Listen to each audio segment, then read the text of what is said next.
चंद गुज़ारिशात हमारे उन मरीज़ों और उनके लवाहकीन की खिदमत में, जो कि इन्हेलर को अपने लिए दुरुस्त या मौज़ू नहीं समझते। जब उनसे पूछा जाता है कि आप इस नतीजे पे कैसे पहुँचे कि ये इन्हेलर आपके लिए ठीक नहीं है, तो वो बताते हैं कि डॉक्टर साहब इन्हेलर तो लग जाता है, ये इन्हेलर तो नशे वाला नशा है, ये तो पंजाबी में कहते हैं भाड़े वाला भाड़ा है।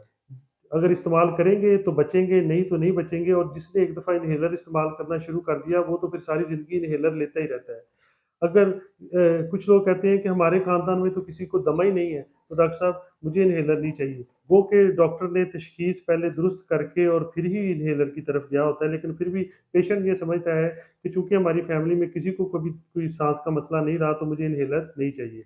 कुछ लोग अपने छोटे बच्चों के बारे में कहते हैं कि डॉक्टर साहब ये तो छोटा बच्चा है, इन्हेलर तो आखिरी स्टेज पे दिया जाता है। तो ऐसे सवालात उनके ज़हन में होते हैं जिसकी वजह से वो कन्फ्यूज़्ड होते हैं और इन्हेलर को चूज़ करने में वो सही फ़ैसला कई दफ़ा नहीं करते। हमारा वीडियो का मकसद ये है कि हम आपको सारी इन्फॉर्मेशन प्रोवाइड कर दें ताकि आप सही फ़ैसला खुद कर सकें। तो अब आते हैं कि वो कहते हैं कि हमें आप इन्हेलर की बजाय गोलियाँ दे दें, इन्हेलर की बजाय आप हमें नेबुलाइज़ कर दें, जिससे हमारी खाँसी और बलगम ठीक हो जाए और तो हमें मसला ही कोई नहीं है। तो इन्हेलर और गोलियों को जब आप सामने रख के एक-दूसरे के साथ इनका मुवाज़ना करते हैं, तो आप देखिए कि इन्हेलर में जो डोज़ इस्तेमाल होती है, वो होती है माइक्रोग्राम्स में और जो गोलियाँ होती हैं, वो मिलीग्राम्स में होती हैं। माइक्रोग्राम मिलीग्राम का हज़ारवाँ हिस्सा होता है।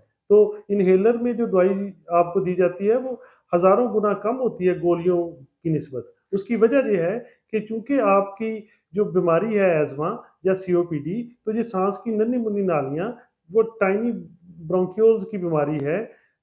ये साँस की जो नन्ही-मुन्नी नालियाँ हैं इन तक इन्हेलर के ज़रिए स दवाई फ़ौरन पहुँचती है, जबकि अगर आप दवाई खाते हैं, तो वो आपके पहले पेट में जाएगी, उसके बाद वो ब्लड में अब्ज़ॉर्ब होगी और वो पूरे जिस्म में डिस्ट्रीब्यूट होगी, उसका कुछ हिस्सा इन ब्रोंकियोल्स में इन छोटी-छोटी नालियों में जाएगा, तो इसलिए इन्हेलर की दवाई भी कम होती है और जाती भी सीधे टारगेट पे है।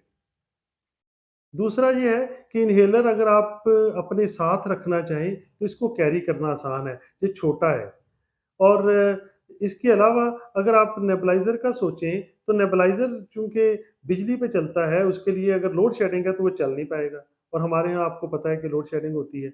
और इसके अलावा अगर वो बैटरी वाला है, तो हमेशा उसकी बैटरी चार्ज होनी चाहिए, वरना अगर आपकी बैटरी चार्ज नहीं होएगी, तो आपको वो उसको आप इस्तेमाल नहीं कर सकेंगे। जबकि इन्हेलर ना तो बरक़ी तवानाई का मोहताज है, ना ही बैटरी का मोहताज है।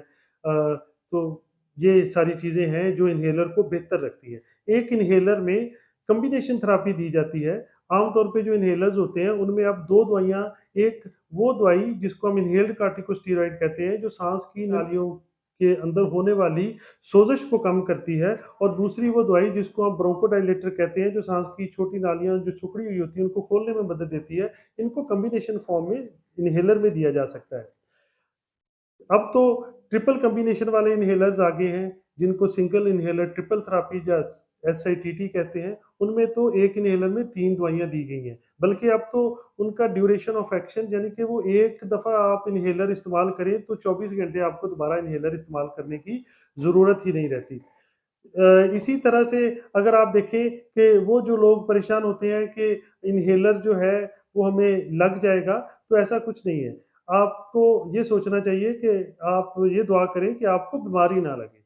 जब बीमारी लगती है तो उसके बाद दवाई आती है, तो हम दवाई से परेशान हैं कि दवाई ना लगे, जबकि हमें परेशान इस बात पे होना चाहिए कि बीमारी ना लगे।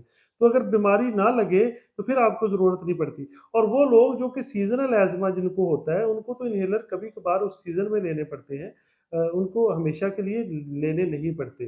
तो इन सारी चीज़ों का मरीज़ों को समझना चाहिए और ख़्याल रखना चाहिए और अपनी इन्फॉर्मेशन पहले ले लेनी चाहिए कि क्या चीज़ उनके लिए मौज़ू है। और दूसरा मैं आपसे अर्ज़ करूँगा कि अगर आप को इन्हेलर किसी डॉक्टर ने तजवीज़ किया है, तो आपको चाहिए कि आप इन्हेलर के बारे में अगर मज़ीद इन्फॉर्मेशन लेना चाहते हैं, तो आप किसी और मुस्तनिद डॉक्टर से उसका मशवरा करें। बाज़ औक़ात पेशेंट कहते हैं कि हमारे गाँव में हमें किसी ने कह दिया कि इन्हेलर ना लगाएँ। तो देखें, आप वो शायद जिस बंदे ने दिया है, शायद उसके पास इतनी इन्फॉर्मेशन ना हो, शायद वो इस इल्म को इतना अच्छा जानता ना हो। तो पुल्मोनोलॉजिस्ट, चेस्ट फिजिशियन या सांस की बीमारियों का स्पेशलिस्ट डॉक्टर अगर आपको इन्हेलर लिखता है, तो अगर आप इसको नहीं लेना चाहते या सेकंड ओपिनियन लेना चाहते हैं, तो आपको सांस की बीमारियों के किसी और स्पेशलिस्ट डॉक्टर से ये ओपिनियन लेना चाहिए कि क्या इन्हेलर हम ले सकते हैं, आपके लिए मौजू है या नहीं है। अगर आप धुएं और तंबाकू नोशी से पैदा होने वाली सांस की बीमारी सीओपीडी के बारे में मजीद जानना चाहें, तो ऊपर दिए गए हुए लिंक में आपको वो वीडियो मुयस्सर हो सकती है।